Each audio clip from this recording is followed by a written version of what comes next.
उसने अपनी ईसुज़ू गाड़ी को स्टार्ट किया और जो गैरेज का अपना गेट था उसको तोड़ते हुए जो हमारी पुलिस टीम थी उस पर गाड़ी चढ़ा दी।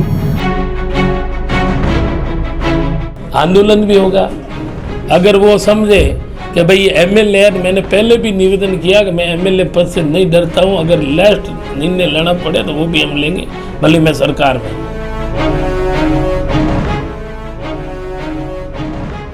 ये कहानी है तस्कर कमलेश प्रजापति की, जिसकी मौत पर अब खड़ा हो रहा बवाल।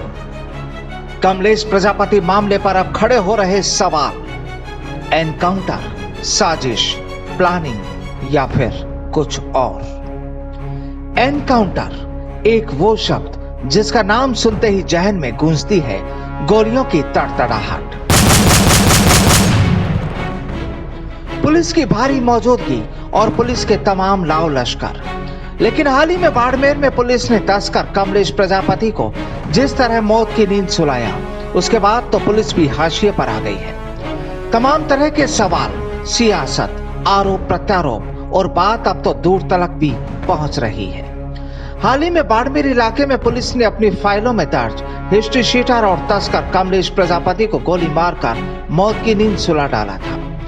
चर्चा ये कि अगर पुलिस चाहती तो कमलेश को गिरफ्तार भी कर सकती थी, क्योंकि जिस वक्त पुलिस उसके ठिकाने पर पहुंची और जब कमलेश ने भागने की कोशिश की तो उसके पास कोई हथियार भी नहीं था। तो फिर सवाल ये कि पुलिस ने फायर क्यों किया? आखिर एनकाउंटर की नौबत क्यों आई? तमाम तरह के सवाल उठ रहे हैं अब बाड़मेर पुलिस पर।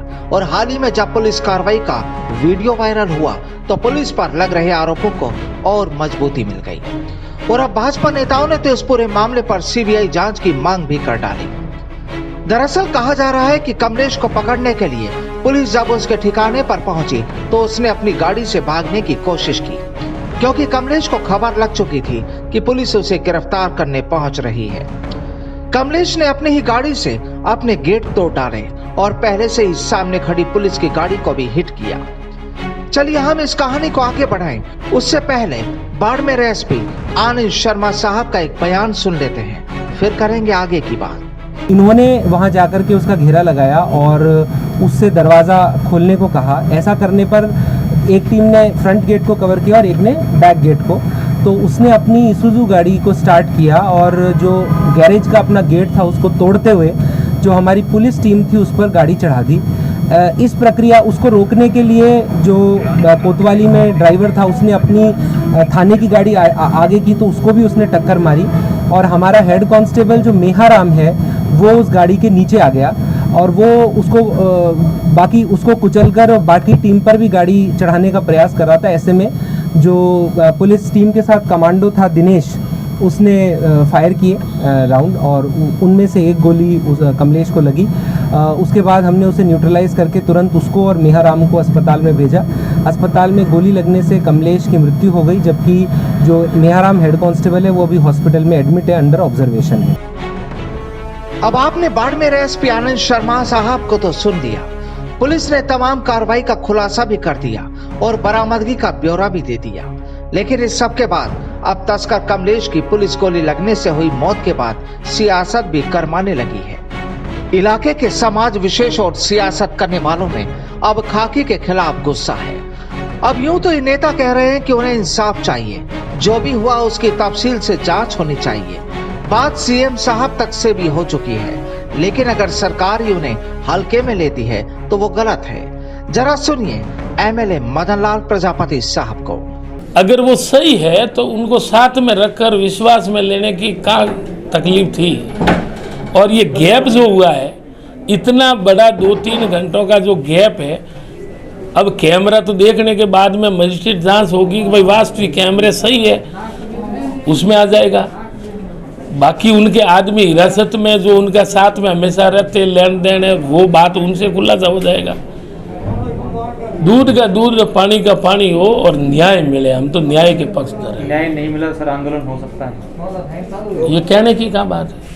आंदोलन भी होगा अगर वो समझे कि भाई एमएलए है। मैंने पहले भी निवेदन किया कि मैं एमएलए पद से नहीं डरता हूं, अगर लास्ट निर्णय लेना पड़े तो वो भी हम लेंगे, भले मैं सरकार में हूं। जनाब, जब मामला समाज से जुड़ा हो, सियासत से जुड़ा हो, तो फिर पार्टी पर सवाल उठाने में भी ये देरी नहीं करते और यहाँ भी कुछ ऐसा ही है।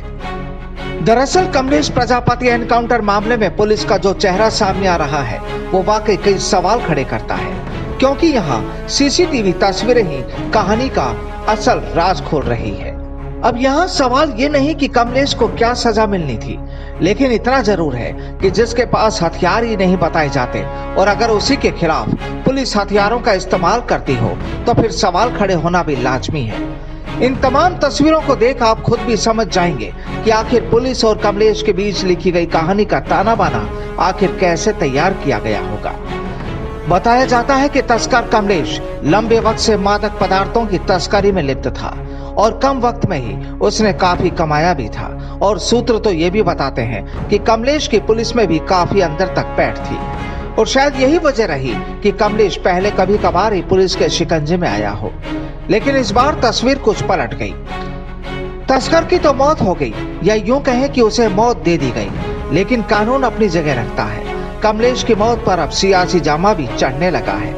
भाजपा के नेता मामले की सीबीआई जांच की मांग कर रहे हैं तो कांग्रेस विधायक भी अपनी पार्टी के खिलाफ मुखर होने लगे हैं। आखिर इलाका है, समाज है और फिर सियासी लड़ाई भी। Bureau report, the fact India.